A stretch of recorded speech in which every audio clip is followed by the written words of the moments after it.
The Two Cats and a Monkey. After a feast, two cats see a piece of cake and start fighting for it.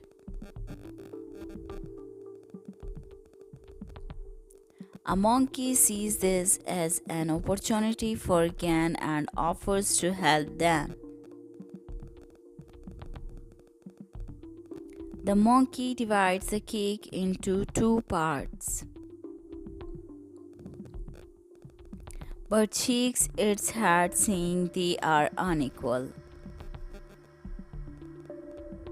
He takes a bite of one piece and then the other, but still finds them unequal. He continues doing so until there is no more cake left, leaving the poor little cats disappointed. Moral: when you quarrel amongst yourselves, someone else gains from it.